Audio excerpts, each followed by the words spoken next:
Which one is the best app for taking online classes? Zoom or Google Meet? Let's end this debate with this video.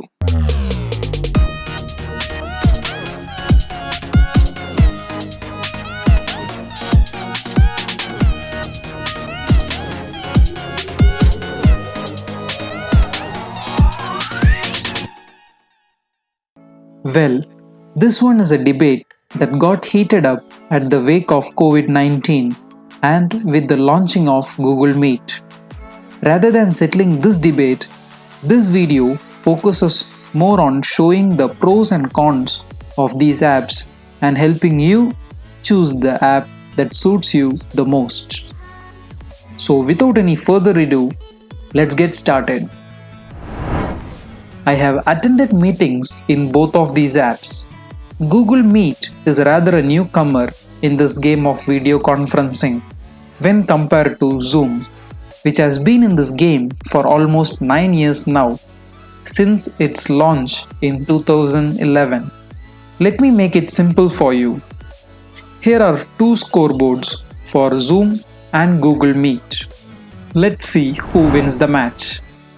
First point of discussion is ease of use. With Zoom, you need to download the app in order to attend or host the meeting. But in Google Meet, you don't need an app. You can attend the meeting directly from Chrome. However, to host a meeting, you need an app. This puts a point in Google Meet's pocket. The next point is time limit. Normally, before the outbreak of COVID-19, the maximum time limit for a Zoom meeting was 40 minutes. But now they have scrapped that limitation and now it's unlimited. Google Meet also has no time limit. So after the COVID, maybe Zoom would revert back the previous limitation of 40 minutes, while Google Meet will be still unlimited. So again a point for Google Meet. The next criteria is the maximum number of people. This is one point I have seen several people debating on. Let's put a full stop to it. All normal meeting can have 100 participants in Zoom. However, it can be increased to 500 by paying a premium. On other hand, Google Meet allows only 100 people per meeting. And here goes a point for Zoom. Now let's come to hosting the meeting. You need an app to host on Zoom, but not to attend a meeting. On Google Meet, you need an .edu account to host a meeting, but not to participate. Most teachers will be having an .edu account, but it would be a bit of a problem if you don't have it.